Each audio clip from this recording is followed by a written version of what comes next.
السلام عليكم ورحمة الله تعالى وبركاته. بسم الله الرحمن الرحيم. الحمد لله رب العالمين، والصلاة والسلام على سيد المرسلين وعلى آله وأصحابه أجمعين، أما بعد. وقد قال الله تبارك وتعالى في القرآن الكريم: أعوذ بالله من الشيطان الرجيم، بسم الله الرحمن الرحيم. إنا أعطيناك الكوثر فصل لربك وانحر إن شانئك هو الأبتر. صدق الله العليم.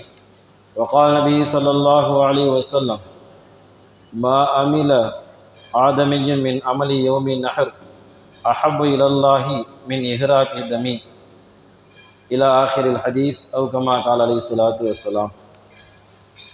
سبحانك لا علم لنا إلا ما علمتنا إنك أنت العليم الحكيم. اللهم انفعني بما علمتني وعلمني ما ينفعني، ربي زدني علما. ربنا رب ارحمهما كما ربياني صغيرا. ربي ادخلني مدخل صدق وأخرجني مخرج صدق واجعل لي من لدنك سلطانا نصيرا. اللهم صل على سيدنا محمد وعلى ال سيدنا محمد وبارك وسلم عليه، يا أول الأولين ويا آخر الآخرين ويا ذا القوة المتين ويا راحم المساكين ويا أرحم الراحمين. اللهم ارحمنا برحمتك يا أرحم الراحمين. எல்லா புகழும் அல்லாஹ் ஜல்ல ஷானுஹு தஆலாவுக்கே உரித்தாகட்டுமாக. எனது உயிரினும் மேலான ஹஸரத் ரசூலுல்லாஹி ஸல்லல்லாஹு அலைஹி வஸல்லம் அன்னவர்கள் மீதும் அன்னவர்களின் அடிச்சுவற்றை சற்றும் அடிபெறலாமல் பின்பற்றிய உத்தம சத்திய சஹாபாக்கள், தாபீன்கள், தபா தாபீன்கள், நாதாக்கள், சுகதாக்கள், நல்லோர்கள், உலக முஸ்லிம்கள், குறிப்பாக நம் அனைவரின் மீதும் அல்லாஹுவின் அன்பும் அருளும் என்றென்றும் என்று நிலவட்டுமாக. ஆமீன். கணியத்திற்குரிய அல்லாஹ்வின் நல்லடியார்களே, அல்லாஹ்வின் கிருபையால் ஹஜ்ஜுடைய காலங்களிலே நாமெல்லாம் இருந்து கொண்டிருக்கிறோம். இன்னும் சில நாட்களில் ஹஜ்ஜு பெருநாளை கொண்டாடக்கூடிய அடையக்கூடிய மக்களாக நாம் அனைவரும் இருந்து கொண்டிருக்கின்றோம். அல்லாஹ் ஜல்லஷானஹு தஆலா நம் அனைவருக்கும் சரீர சுகத்துடன் இபாதத்துடன் கூடிய நீடித்த ஆயுளை வழங்கி அருள் புரிவானாக. ஆமீன். ஹஜ்ஜு பெருநாளை எதிர்நோக்கி கொண்டிருக்கக்கூடிய நாம் அன்று நிறைவேற்றப்படக்கூடிய அமல்களில் மிகச் சிறப்பு வாய்ந்தது குர்பானி. ரசூலுல்லாஹி ஸல்லல்லாஹு அலைஹி வஸல்லம் அவர்கள் சொல்லுவார்கள்: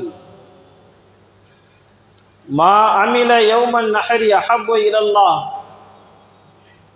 ஹஜ்ஜு பெருநாளுடைய தினத்திலே செய்யக்கூடிய அமல்களிலேயே மிகச் சிறந்த அமல் அஹப்புல்லா அஹப்பு இலல்லா, அல்லாஹ்விற்கு மிக விருப்பமான அமல் இஹ்ராக்கு தமி, இரத்தத்தை ஓட்டக்கூடிய அந்த குர்பானி கொடுக்கிறதாக இருக்கிறது என்று ரசூலுல்லாஹி ஸல்லல்லாஹு அலைஹி வஸல்லம் அவர்கள் சொல்லுவார்கள். ஏனென்றால் இன்னஹா லதஅதி யௌமல் கியாமா, கியாமத்துடைய நாளையிலே பிகுரூனிஹா வ அஷ்ஹாரிஹா வ அல்லாஃபிஹா, அந்த குர்பானி கொடுக்கப்பட்ட அந்த பிராணி அதனுடைய கொம்புகளோடும் அதனுடைய குளம்புகளோடும் அதனுடைய முடிகளோடும் என்ன செய்யும்? கியாமத்துடைய நாளையிலே வரும். அந்த அளவுக்கு நன்மை பெற்று தரக்கூடியதாக இருக்கிறது என்று சொல்லிவிட்டு ஸல்லல்லாஹு அலைஹி வஸல்லம் அவர்கள் சொல்வார்கள்: வ இன்னத் தம ல யகவு மினல்லாஹி பி மகான் கப்ல அன் யகா மினல் அர்லி. குர்பானி பிராணி அறுக்கப்படக்கூடிய நேரத்தில் அந்த குர்பானி பிராணியுடைய இரத்தம் பூமியிலே விழுவதற்கு முன்பாக அல்லாஹ் நிர்ணயிக்கப்பட்ட அல்லாஹுடைய ஒரு இடத்தில் அது விழுகிறது. அப்படி ஒரு உன்னதமான ஒரு அமல் என்பதாக ரசூலுல்லாஹி ஸல்லல்லாஹு அலைஹி வஸல்லம் அவர்கள் சொல்லித்திருக்கிறார்கள். குர்பானி பிராணி அறுக்கும் பொழுது பூமியில சிந்துவதற்கு முன்பாகவே அதனுடைய இரத்தம் அல்லாஹ்வை அடைந்து விடுகிறது என்கிறார்கள் ரசூலுல்லாஹி ஸல்லல்லாஹு அலைஹி வஸல்லம் அவர்கள். இன்னொரு ஹதீஸ ஸல்லல்லாஹு அலைஹி வஸல்லம் அவர்கள் சொல்வார்கள், ஸல்லல்லாஹு அலைஹி வஸல்லம் இடத்திலே கேட்கப்பட்டது, யா ரசூலல்லாஹ், உல்ஹியா, அரபியில உல்ஹியான்னு பேர், தமிழ்ல குர்பானி. அந்த உல்ஹியா குர்பானி என்றால் என்ன என்று கேட்கப்பட்ட பொழுது ரசூலுல்லாஹி ஸல்லல்லாஹு அலைஹி வஸல்லம் அவர்கள் சொல்லுவார்கள், சுன்னத் அபீக்கும் இப்ராஹிம், உங்களுடைய தந்தை இப்ராஹிம் அலைஹிஸ்ஸலாம் உடைய வழிமுறையாக சுன்னத்தாக இருக்கிறது. பிறகு சஹாபாக்கள் கேட்பார்கள், யா ரசூலல்லாஹ், அந்த குர்பானிலே என்ன இருக்கிறது, என்ன நன்மை இருக்கிறது என்று கேட்கப்பட்ட பொழுது ஸல்லல்லாஹு அலைஹி வஸல்லம் அவர்கள் சொல்வார்கள், பிகுல்லி ஷஅரத்தின் ஹஸனத்துன், ஒவ்வொரு முடிக்கும் நன்மை இருக்கிறது, பிராணியினுடைய ஒவ்வொரு முடிக்கும் நன்மை இருக்கிறது என்பார்கள் ரசூலுல்லாஹி ஸல்லல்லாஹு அலைஹி வஸல்லம் அவர்கள். அப்படிப்பட்ட ஒரு உன்னதமான அமல் வருடத்திற்கு ஒரு முறை நிறைவேற்றக்கூடிய அமலாக இந்த குர்பானியுடைய அமல் இருந்து கொண்டிருக்கிறது. இந்த வார ஜும்மாவிலே குர்பானிக்கு தயாராகுங்கள் என்ற தலைப்பின் கீழ் சில விஷயங்களை நாம் சிந்திக்க இருக்கிறோம். குர்பானி என்பது இன்று நேற்றல்ல, உலகம் சொல்லப்போனால் ஆதம் அலைஹிஸ்ஸலாம் அவர்கள் தொற்று ஒரு தொன்மையான வணக்கமாக குர்பானி என்பது இருந்து வருகிறது. ஆனால் குர்பானியுடைய அமல் செய்யக்கூடிய விஷயத்திலே கொஞ்சம் வேறுபாடு. இப்பொழுது நாம் ஆட்டை அறுத்து பலியிடுவதை போன்று அல்ல. ஒவ்வொரு காலகட்டத்திலும் குர்பானி என்பது ஒவ்வொரு மாதிரியாக இருந்திருக்கிறது. ஆதம் அலைஹிஸ்ஸலாம் அவருடைய காலத்திலிருந்து நம்முடைய காலம் வரை குர்பானி என்பது தொடர்ச்சியாக இருந்து கொண்டே வந்திருக்கிறது. அதே நேரத்தில் ஆதம் அலைஹிஸ்ஸலாம் அவர்கள் எப்படி வணங்கினார்கள் என்பது பற்றி நமக்கு தெரியாது. ஆதம் நபி அவர்கள் எப்படி நோன்பு வைத்தார்கள் என்று சொல்லப்படவில்லை. அவருடைய வணக்க வழிபாடுகள் எப்படி இருந்தது என்பது நமக்கு தெரியாது. அதே நேரத்தில் குர்ஆனிலே அல்லாஹ் ஜல்ல ஷானஹு தஆலா ஆதம் அலைஹிஸ்ஸலாம் அவருடைய வாழ்க்கையில் நடந்த குர்பானியை பற்றி எடுத்து சொல்கின்றான். ஆதம் அலைஹிஸ்ஸலாம் மனித சமுதாயத்தின் மனித தோன்றலின் முதல் மனிதர். பிறகுதான் சந்ததிகள் வளர்ந்து வந்தது. சந்ததிகள் வளர வேண்டும் என்று சொன்னால் திருமணம் என்பது அவசியம். ஒரு தாய் ஒரு தந்தை இவர்களுக்கு பிறந்த பிள்ளைகளுக்குள் திருமணத்தை ஏற்படுத்தி அவர்களுக்கு பிறந்த பிள்ளைகள் மூலமாக வளர்ந்ததுதான் இந்த மனித சமுதாயம். ஆதம் அலைஹிஸ்ஸலாம் அவர்களுக்கு சொல்லப்பட்ட நியதி என்னவென்றால், பொதுவாகவே ஆதம் அலைஹிஸ்ஸலாம் அவருடைய ஹவ்வா அம்மையாருடைய அந்த பிரசவ காலம் எப்படி இருக்கும் என்றால், ஒவ்வொரு பிரசவத்திலும் 2 குழந்தை பிறக்கும். அல்லாஹ் அப்படித்தான் ஏற்படுத்தி இருந்தான். 2 குழந்தை பிறக்கும், ஒன்று ஆணாகவும் இன்னொன்று பெண்ணாகவும் இருக்கும். முதல் பிரசவத்திலே பிறந்த ஆணுக்கும் 2வது பிரசவத்திலே பிறந்த பெண்ணுக்கும் திருமணம் முடித்து வைப்பார்கள். 2வது பிரசவத்திலே பிறந்த ஆண் குழந்தைக்கும் முதல் பிரசவத்திலே பிறந்த பெண் குழந்தைக்கும் திருமணம் முடித்து வைப்பார்கள். அதாவது ஒரே சூழலிலே பிறந்த ஆண் பெண் 2 பேருக்கு திருமணம் முடிக்கப்படாது. அடுத்தடுத்த பிரசவத்திலே பிறந்த அந்த ஆண் பெண் குழந்தைகளுக்கு இப்படி மாற்றமாக திருமணம் முடித்து வைக்கக்கூடிய ஒரு மரபு அல்லாஹ் ஏற்படுத்தி இருந்தான் ஆதம் அலைஹிஸ்ஸலாம் அவருடைய காலத்தில். இப்படி வழித்தோன்றர்கள் ஆரம்பிக்கக்கூடிய நேரத்தில் ஆதம் அலைஹிஸ்ஸலாம் அவர்களுக்கு மூத்த மகனாக காபில் என்பவர் பிறந்தார். மூத்த மகன். அந்த காபிலோடு சேர்ந்து பிரசவத்தில் பிறந்த இன்னொரு பெண் குழந்தை இக்லிமா. 2வது பிரசவம், 2வது பிரசவத்திலே ஹாபில் பிறக்கிறார், தம்பி ஹாபில். அவரோடு சேர்ந்து பிறந்த பெண் குழந்தை லுபுதா என்ற பெண்மணி. இவர்கள் வளர்ந்து ஆளாகிறார்கள். பிறகு ஆதம் அலைஹிஸ்ஸலாமுடைய காலத்தின் மரபுபடி மூத்தவர் அண்ணன் காபில் 2வது பிரசவத்திலே பிறந்த லுபுதா என்ற பெண்மணியை திருமணம் முடிக்க வேண்டும். 2வது பிரசவத்திலே பிறந்த ஹாஃபில் அந்த இளையவர் தம்பி, அவர் 1வது பிரசவத்திலே பிறந்த அந்த இக்லிமாவை திருமணம் முடிக்க வேண்டும். இதுதான் மரபு. இந்த நேரத்தில் வரலாற்று ஆசிரியர்கள் எழுதுகிறார்கள், இக்லிமா என்ற முதல் பிரசவத்தில் பிறந்த அந்த இக்லிமா என்ற பெண்மணி கொஞ்சம் அழகு சௌந்தரியமாக இருப்பார்கள். 2வது பிரசவத்திலே பிறந்த அந்த லுபுதா என்ற பெண்மணி கொஞ்சம் அழகு குறைந்தவர்களாக இருப்பார்கள். இந்த நேரத்தில் ஹாஃபில் இளையவர் தம்பி இக்லிமாவை திருமணம் செய்வதற்காக நாடக்கூடிய நேரத்தில் அண்ணன் அந்த காபில் என்கிற அந்த மூத்தவர் அண்ணன் என்ன சொல்லுவார், மறுத்து விடுவார். நான் தான் இக்லிமாவை திருமணம் முடிக்க வேண்டும், வளமைக்கு மாற்றமாக. இக்லிமாவும் மூத்தவர் காபிலும் தான் ஒரே பிரசவத்தில் பிறந்தவர். இப்பொழுது விவாத பொருளாக ஆகிறது. ஆதம் அலைஹிஸ்ஸலாம் வந்து சொல்லுகிறார்கள், இது தவறான விஷயம், மரபுப்படி தம்பி ஹாஃபிலுக்கு தான் இக்லிமாவை திருமணம் முடித்து கொடுக்க வேண்டும். ஆனால் அண்ணன் காபில் கேட்கவில்லை. கடைசியாக சொல்லி பார்த்து கேட்கல. பெரிய வாக்குவாதமும் விவாதமும் ஏற்படுகிறது. ஆதம் அலைஹிஸ்ஸலாம் அவர்கள் சொன்னார்கள், அப்படியானால் இருவரும் என்ன செய்யுங்கள், அல்லாஹ்விற்காக வேண்டி குர்பானி கொடுங்கள். யாருடைய குர்பானியை அல்லாஹ் ஏற்றுக்கொண்டானோ அவர் அந்த இக்லிமா என்ற பெண்ணை திருமணம் முடித்துக் கொள்ளட்டும் என்ற ஒரு தீர்வை ஆதம் அலைஹிஸ்ஸலாம் அவர்கள் சொல்லுகிறார்கள். இப்போ அந்த நேரத்தில் குர்பானிங்கிறது இப்போ இருக்கிறது மாதிரி ஆட்டை வாங்கி அறுத்து கொடுக்கறது இல்லை. ஒவ்வொரு காலத்திலும் குர்பானிங்கிறது வெவ்வேறு வகையில் இருந்தது. ஆதம் அலைஹிஸ்ஸலாமுடைய காலத்தில் எப்படி இருந்தது என்று சொன்னால், குர்பானி கொடுக்கணும் அப்படின்னா எந்த பொருளை வேணாலும் குர்பானி கொடுக்கலாம். ஏதாவது ஒரு பொருளை எடுத்துகிட்டு வந்து வெட்ட வெளியில் வச்சிருவாங்க. குர்பானிக்காகவே நியத்தை வச்சிருவாங்க. வானத்திலேருந்து ஒரு பெரிய நெருப்பு வந்து கரிச்சிட்டு போயிடும். கரிச்சிட்டு போச்சு அப்படின்னா அந்த குர்பானி அல்லாஹ் ஏற்றுக்கொண்டான்னு அர்த்தம். கரிச்சிட்டு போகலை அப்படின்னா அல்லாஹ் அந்த குர்பானி ஏற்கலை என்று அர்த்தம். இப்போது ஆதம் நபி அவர்கள் அண்ணன் தம்பி காபில் ஹாஃபில் ரெண்டு பேரையும் என்ன செய்கிறாங்க, இங்கே குர்பானி கொடுங்க.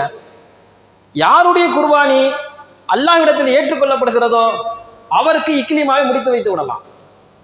ரெண்டு பேரும் என்ன செஞ்சாங்க, குர்பானிக்கு கொடுப்பதற்கு தயாரானாங்க. என்ன செஞ்சாங்க, தம்பி ஹாஃபில் இருக்கிறாரு, அவர் ஒரு ஆடு மேய்ப்பாளர், ஆடு வச்சிருந்தார்.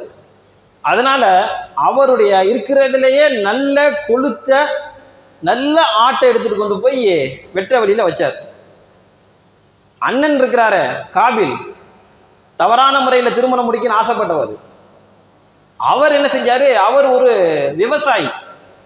ஆகையினால அவருடைய விவசாய தானியங்கள் எடுத்துட்டு வந்தார். மட்டமான தொலி உமிலாம் கலந்த அந்த தானியங்களை எடுத்து கொண்டாந்து வெட்ட வழியில் வச்சார். இங்கிட்ட ஆடு இருக்குது, இங்கிட்டு இந்த பக்கம் அந்த தானியங்கள் இருக்குது. கொஞ்ச நேரத்தில் வானத்திலிருந்து நெருப்பு வந்து அந்த ஆட்டை கரித்து விட்டது.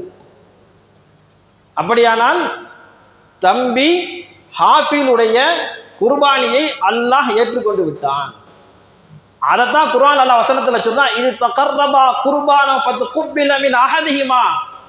ரெண்டு பேரை குர்பானி கொடுத்தாங்க, அந்த ரெண்டு பேர்ல ஒருத்தருடைய குர்பானி அல்லாஹ் ஏற்றுக்கொண்டு விட்டான். குர்ஆனுடைய வசனம் சொல்லுகிறது. பிறகு அண்ணன் காபிலுக்கு இதை ஏற்க முடியவில்லை. தம்பியோடு மறுபடியும் சண்டை, மறுபடியும் விவாதம். கடைசியாக நான் தான் இக்லிமாவை திருமணம் முடித்துக் கொள்வேன் என்று உறுதியாக சொன்ன நேரத்தில் ஹாஃபில் அவர்கள் மறுத்து விட்டார்கள்.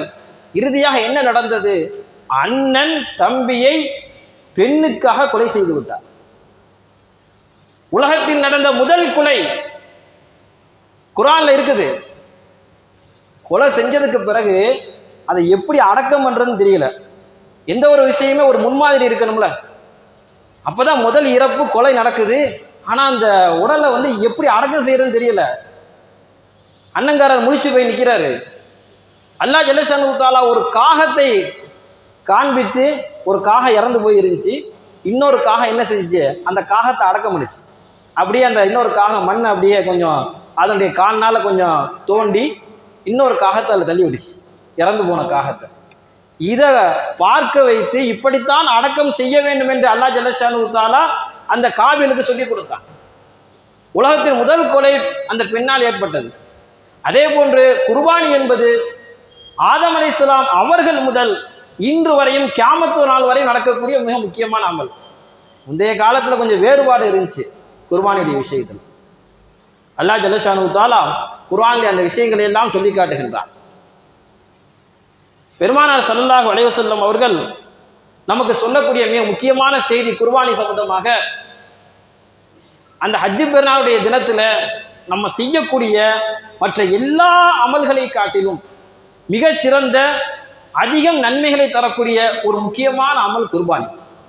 ஆகையினால குர்பானி கொடுப்பதற்கு வாய்ப்புள்ளவர்கள் தயவு செய்து தவற விட்டுறாதீங்க. குர்பானில் அவ்வளோ பெரிய நன்மை இருக்குது. அதனுடைய முடிகள்லாம் எவ்வளோ முடி இருக்குது, அந்த முடிக்கு நன்மை இருக்குது.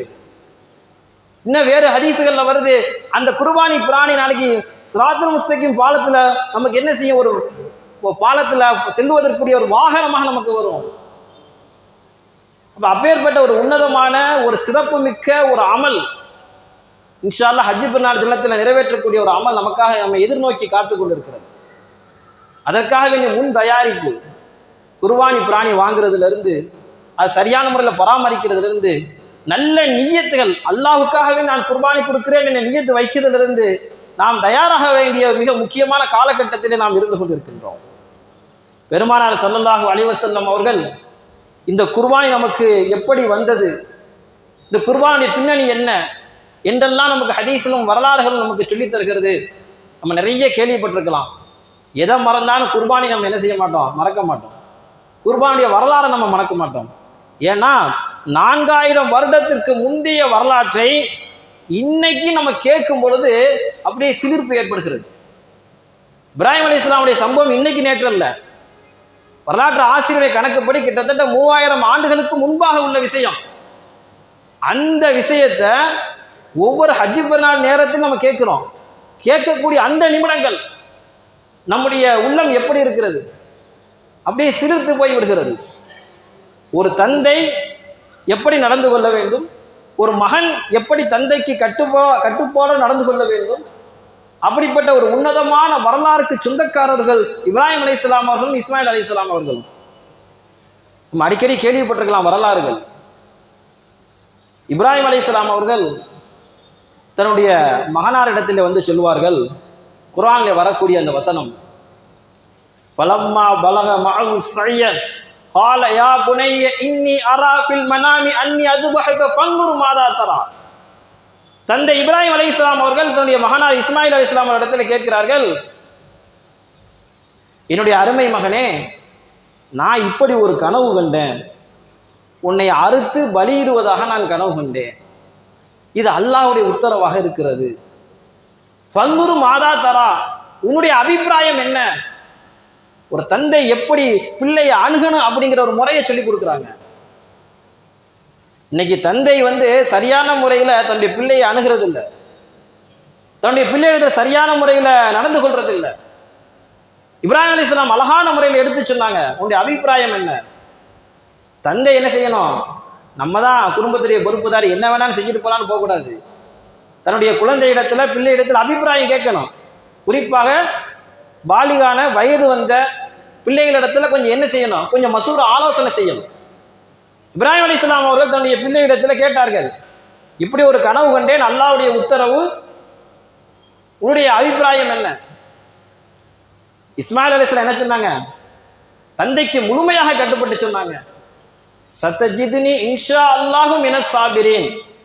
என்னுடைய தந்தையே, அல்லாஹ் நாடினா இன்ஷா அல்லாஹ் நீங்க உங்களுடைய காரியத்தை நிறைவேற்றுங்க, நான் பொறுமையாளராக இருப்பேன். எந்த பிள்ளையும் சொல்லாத ஒரு வார்த்தை. இன்னைக்கு பிள்ளைகள் எப்படி இருக்கிறாங்க, நல்ல விஷயங்களை சொன்னா கூட தந்தை சொன்னால் கேட்கிற மனப்பான்மை இல்லை. ஒவ்வொரு வீட்டிலையும் ஒவ்வொரு தந்தையும் தாயும் சொல்லக்கூடிய செய்தி என்ன தெரியுமா, என்னுடைய பிள்ளை என் பேச்சை கேட்க மாட்டேங்கிறான், தொலை போச்சுன்னா தொழுக போறதில்லை, நல்ல விஷயங்களை சொன்னா கேட்கறது இல்லை, எப்போதுமே எதிர்த்து பேசிக்கொண்டே இருக்கிறான். இப்ராஹிம் அலைஹிஸ்ஸலாம் அவருடைய மகனார் இஸ்மாயில் அலைஹிஸ்ஸலாம் எப்படி இருந்தார்கள், உன்னைய அறுத்து பலிகிறேன்னு சொன்ன நேரத்தில் இஸ்மாயில் அலைஹிஸ்ஸலாம் என்ன சொன்னாங்க, நான் பொறுமையா இருப்பேன், நீங்க உங்களுடைய காரியத்தை நிறைவேற்றுங்க அப்படின்றாங்க. வரலாறுகளில் எழுதுகிறார்கள், இப்ராஹிம் அலைஹிஸ்ஸலாம் அவர்கள் தன்னுடைய மகனார் இஸ்மாயில் அலைஹிஸ்ஸலாம் அவர்களை அழைத்து கொண்டு அல்லாஹ்வுடைய கட்டளையை நிறைவேற்றுவதற்காக, தான் பெற்ற பிள்ளை நீண்ட காலம் குழந்தை இல்லாமல் அல்லாஹ்விடத்தில் பிரார்த்தனை புரிந்து அல்லாஹ்விடத்தில் மன்றாடி கேட்டு பிறந்த குழந்தை, அந்த குழந்தையை அறுத்து பலியிடுவதற்காக கூட்டிக் கொண்டு செல்கிறார்கள். அப்பொழுது இஸ்மாயில் அலைஹிஸ்ஸலாம் அவர்கள் சொன்ன வார்த்தைகள் சிலதை வரலாற்றிலே பதிவு செய்திருக்கிறார்கள். இஸ்மாயில் அலைஹிஸ்ஸலாம் அவர்கள் சொல்லுவார்கள், என்னுடைய தந்தையே, நீங்கள் என்ன செய்யுங்க, என்னைய நல்லா படுக்க வச்சு அறுக்கிறதுக்கு முன்னாடி நல்ல கயிறு போட்டு கட்டிடுங்க. யார் சொல்றது? பிள்ளை சொல்லுது தந்தை இடத்துல. நீங்க என்னை அறுக்கிறதுக்கு முன்னாடி என்ன செஞ்சிருங்க, நல்ல கயிறு போட்டு கட்டிடுங்க. ஏன் அப்படின்னா அப்பதான் நான் என்ன செய்ய மாட்டேன், அங்கிட்டு இங்கிட்டு ஓட மாட்டேன், எந்த விதமான தடுமாற்றமும் இருக்காது. தடுமாற்றம் இல்லாம நான் நடந்துக்கிட்டேன் அப்படின்னா எனக்கு நட்கூலி அதிகமாக கிடைக்கும். அதனால நீங்க என்ன செய்யுங்க, நீங்க என்னை அறுத்து பலியிடுறதுக்கு முன்னாடி என்னைய படுக்க வச்சு நல்ல கயிறு போட்டு கட்டிடுங்க. அது மாதிரி நீங்க என்ன செஞ்சுக்கிறீங்க, உங்களுடைய என்னை அறுக்கும் பொழுது என்னுடைய ரத்தம் உங்க மேல தெரிச்சிடும். அதனால நீங்க என்ன செய்யுங்க, உங்களுடைய ஆடைகள் எல்லாம் கொஞ்சம் ஒதுக்கி வச்சுக்கிறீங்க. உங்களுடைய ஆடைகளை கொஞ்சம் ஒதுக்கி வச்சுக்கிறீங்க. ஏன்னா உங்க ஆடையில ரத்தம் பற்று அதை நீங்க வீட்டுக்கு போகும்போது என்னுடைய தாய் நான் பார்த்தாங்க அப்படின்னா ரொம்ப கவலைப்படுவாங்க. அந்த ரத்தத்தை பார்த்து ரொம்ப கவலைப்படுவாங்க. ஆகையினா நீங்க என்ன செய்யுங்க, என்னை அறுக்கும் போது கொஞ்சம் உங்களுடைய ஆடைகளை கொஞ்சம் ஒதுக்கி வச்சுக்கிறீங்க. அது மட்டும் இல்ல, நீங்க என்ன செய்யுங்க, கத்தி எடுத்து என்ன செய்யுங்க, வஸ்தஹித ஷஃப்ரத்தக்க, உங்களுடைய கத்தியை என்ன செய்யுங்க, நல்லா கூர்மையாக்கிக்கிறீங்க. வஸ்ரா மர்ற சிக்கின் அலா ஹல்கி, மிக வேகமாக என்னுடைய தொண்டையில் என்ன செஞ்சிருங்க, வச்சு அறுத்துருங்க, வேகமா அறுத்துருங்க. ஏன்னா கத்தி கூர்மையா இருந்துச்சு அப்படின்னா வேகமா அறுபட்டுரும். அறுபட்ட உடனே என்ன செஞ்சிடும், அந்த தொண்டைக்குழி அந்த கழுத்து அறுபட்டு போயிடும். கத்தி கூர்மையா இல்லட்டா அப்படின்னா அறுக்கிறதும் சிரமம், யார் அறுபடுறாங்களோ அவங்களுக்கு சிரமமா இருக்கும். அதனால இஸ்மாயில் அலைஹிஸ்ஸலாம் சொன்னாங்க, என்னுடைய தந்தையை இங்க வச்சிருக்கக்கூடிய அந்த கத்தியை என்ன செய்யுங்க, நல்லா தீட்டிக்கிடுங்க. தீட்டிய ஒரே அறுவையில் என்ன செஞ்சு என்னை அறுத்துடலாம், இல்லைன்னா எனக்கு என்னவா இருக்கும், சிரமமாக இருக்கும் சொல்லிட்டு ஃபஇன்னல் மௌத ஷதீதுன், தந்தையே மௌத்துங்கிறது ரொம்ப கஷ்டமான வேதனை, அதனால நீங்க உங்களுடைய கத்தியை நல்லா தீட்டி வச்சுக்கிறீங்க, ஒரே அறுவையில் அறுத்துடலாம் அப்படின்ட்டாங்க. அதே மாதிரி என்னுடைய தாய்க்கு நீங்க போனதுக்கு அப்புறம் சலாம் சொல்லுங்க. இஸ்மாயில் அலைஹிஸ்ஸலாம் சொல்லி அனுப்புறாங்க, என் தாய்க்கு நீங்க போனதுக்கு அப்புறம் சலாம் சொல்லுங்க, அவங்க ரொம்ப கவலையா இருப்பாங்க, அவங்களை நீங்க என்ன செய்யுங்க, ஆறுதல் படுத்துங்க. இப்படியெல்லாம் இஸ்மாயில் அலைஹிஸ்ஸலாம் என்ன செய்யறாங்க, தன்னுடைய தந்தைக்கு ஐடியாக்களை கொடுக்குறாங்க, இந்த மாதிரி செய்யுங்க அப்படி. இதை அப்படியே கேட்க கேட்க இப்ராஹிம் அலைஹிஸ்ஸலாம் அவருடைய கண்களில் தண்ணி வந்துருச்சு. அப்படியே இஸ்மாயில் அலைஹிஸ்ஸலாம் அவர்கள் கட்டி பிடித்து முத்தம் கொடுத்தாங்க. விடல் அப்படியே கட்டி பிடிச்சுக்கிட்டாங்க, கட்டி பிடிச்சு முத்தம் கொடுத்தாங்க. சொன்னாங்க, அல்லாஹ் ரப்புல் ஆலமீன், என்னை படைத்து பரிபாலிக்கக்கூடிய ரப்புல் ஆலமீன் அவனுடைய கட்டளையை நிறைவேற்றுவதற்கு எனக்கு உதவி செய்து விட்டான். உண்மை அதுதானே, அல்லாஹ்வுடைய கட்டளை, நீங்க குழந்தை பிள்ளைய என்ன செய்யணும், அறுத்து பலியிடணும். ஆனா அந்த பிள்ளை கேட்கல அப்படின்னா எங்கேயாவது ஓடி போயிருச்சு, இல்ல நான் ஒத்துக்கிற மாட்டேன்னு ஒத்துக்கிறல, என்ன செய்ய முடியும்? அல்லாஹ்வுடைய கட்டளை அதான். இப்ராஹிம் அலைஹிஸ்ஸலாம் எப்படி சொன்னாங்க, என்னோட ரப்புடைய கட்டளையை நிறைவேற்றுவதற்கு என் பிள்ளையின் மூலமாக அல்லாஹ் எனக்கு உதவி செய்து விட்டான். ஒரு தந்தைக்கு பிள்ளை உதவி செய்யணும். ஆனா இன்னைக்குள்ள சூழ்நிலை ரொம்ப பலகீனம். ஒரு பிள்ளை எப்படி இருக்கணும், தந்தையுடைய கண்ணியத்தை காப்பாற்றணும், தந்தைக்கு உதவியாக இருக்கணும். நல்ல விஷயத்துக்கு தந்தை வாக்குறுதி கொடுத்திருந்தால் பிள்ளையுடைய கடமை அதை நிறைவேற்றணும். இன்னைக்கு சமுதாயம், இளைஞர் சமுதாயம் எப்படி வாழ்ந்து கொண்டு இருக்கிறது, ஒரு வயசு வரையும் கொஞ்சம் கட்டுப்பாடோடு இருக்கக்கூடிய சூழ்நிலையை பார்க்கிறோம். கொஞ்சம் வயசு வந்ததுக்கு பிறகு, 15 தாண்டினதுக்கு பிறகு, ஒரு 18 தாண்டினதுக்கு பிறகு தந்தைக்கு எதுவுமே தெரியாது, எனக்கு தான் எல்லாம் தெரியும் அப்படிங்கிற அமைப்புல என்னென்ன இந்த உலக நடைமுறைகளை என்னென்ன செய்ய முடியுமோ எல்லா செயல்களும் ஈடுபடக்கூடிய பிள்ளைகள் நாம் பார்த்து கொண்டிருக்கிறோம். இஸ்மாயில் அலைஹிஸ்ஸலாம் அவர்கள் எந்த அளவுக்கு தன்னுடைய தந்தைக்கு கட்டுப்பட்டாங்க. வாங்க அவங்களை அறுத்து பலியிடணும்னு சொன்ன உடனே நீங்க என்னை பொறுமையாளராக நீங்க பெற்றுக்கொள்வீங்க, இவ்வளவு விஷயத்தையும் சொன்னாங்க. கடைசியாக இப்ராஹிம் அலைஹிஸ்ஸலாம் அவர்கள், அல்லாஹ் எனக்கு இப்படி உதவி செய்திருக்கிறான் என்று சொல்வார்கள். பிறகு உங்களுக்கெல்லாம் வரலாறு தெரியும். இப்ராஹிம் அலைஹிஸ்ஸலாம் என்ன செய்வாங்க, அறுக்கிறதுக்காக தயாராகுவாங்க, அறுக்க முடியாது. வரலாறுல பலவிதமான ரிவாயத்துகள் வருது. இறுதியாக அல்லாஹ் ஜல்லஷானு தஆலா தன்னுடைய அடியான் தன் சொன்ன கட்டளையை எந்த விதமான பிசகுகளும் இல்லாமல் நிறைவேற்றுவதற்கு இஹ்லாஸான முறையில் மன தூய்மையோடு தயாராகிவிட்டான் என்பதை புரிந்து கொண்டு அல்லாஹ் ஜல்லஷானு தஆலா சொர்க்கத்திலிருந்து ஒரு ஆட்டை அனுப்புவான். வானத்திலிருந்து ஒரு ஆட்டை, மிகப்பெரிய ஆட்டை அனுப்பி, இந்த ஆட்டை நீங்கள் குர்பானை கொடுங்கள் என்று கட்டளையிடப்படும். அப்படி வந்ததுதான் இந்த குர்பானியுடைய வரலாறு. அதெல்லாம் நம்ம என்ன செய்யணும்? ஒரு மிகப்பெரிய தியாகத்துக்கு பிறகுதான் இந்த குர்பானியே வந்துச்சு நமக்கு. ஒவ்வொரு வீட்லையும் அன்னைக்கு பொதுவாக சொல்லுவாங்கல்ல, ஒரு விளையாட்டா சொல்லுவாங்க, அன்னைக்கு இப்ராஹிம் அலைஹிஸ்ஸலாம் இஸ்மாயில் அலைஹிஸ்ஸலாம் அறுத்து பலி எடுத்துருந்தாங்க அப்படின்னா, நம்ம குடும்பத்தில் ஒவ்வொரு காலத்துலையும் என்ன செய்யணும்? ஒரு ஆம்பளை பிள்ளை என்ன செய்யணும்? அறுத்து பலியிடணும்னு சொல்லுவாங்க. அப்படி இல்லாட்டாலும் கூட இப்ராஹிம் அலைஹிஸ்ஸலாமுடைய அந்த தியாகம் தான் நமக்கு குர்பானி என்ற மிகப்பெரிய நன்மையை பெற்றுத்தரக்கூடிய ஒரு அமலை, ஒரு நடைமுறையை ஏற்படுத்தியது. அதனால் என்ன செய்யுங்க? குர்பானுடைய விஷயத்தில் கொஞ்சம் கவனப்படுத்துங்க. பெருமானார் ஸல்லல்லாஹு அலைஹி வஸல்லம் அவர்கள் மதீனாவில் இருந்த 9 ஆண்டுகளும் என்ன செஞ்சாங்க? குர்பானி கொடுத்தாங்க. கடைசியாக ஹஜ்ஜத்தில் வதாவின் போது 100 ஒட்டகத்தை கொடுத்தாங்க. 63 தன்னுடைய கைப்படவே அறுத்தாங்க. குர்பானுடைய சிறப்பை நம்ம விளங்கிக் கொள்ளணும். அதே மாதிரியா மீதி உள்ள விஷயத்தை, மீதி உள்ள ஒட்டகத்தை அலி ரலியல்லாஹு தஆலா அன்ஹு கொண்டு அறுக்க சொன்னாங்க. இப்போ தொடர்ச்சியாக செய்திருக்கிறார்கள் பெருமானார் ஸல்லல்லாஹு அலைஹி வஸல்லம் அவர்கள். அந்த அமலை ஹஜ்ஜு பெருநாள் போது நாமளும் செய்யறதுக்கு முயற்சி பண்ணணும். சரி, குர்பானி யாரின் மீது கடமை என்று பார்க்கும் பொழுது, யாருக்கு ஜக்காத்து கடமையோ அவங்களுக்கு தான் கடமை. இந்த கேள்வி அடிக்கடி வருது, யாருக்கு வாஜிப் அவசியம் கடமை அப்படின்னா, யாருக்கு ஜக்காத்து கொடுக்கறது கடமையோ அவங்களுக்கு தான் குர்பானி கொடுக்கறது கடமை. இல்லை ஜக்காத்து கொடுக்கறது கடமை இல்லைன்னா கடமை கிடையாது. அதே நேரத்தில் அவர் கொடுக்குறார், விரும்பி கொடுக்குறார், எனக்கு ஜக்காத்து கடமை இல்லை, இருந்தாலும் குர்பானியுடைய நன்மையை நான் கவனித்து நான் கொடுக்குறேன் அப்படின்னா அவருக்கு நிறைய நற்கூலி கிடைக்கும் சிரமத்தோடு கொடுக்கறது. இதை சில பேர் கடன் வாங்கி கொடுக்கலாமான்னு கேட்பாங்க.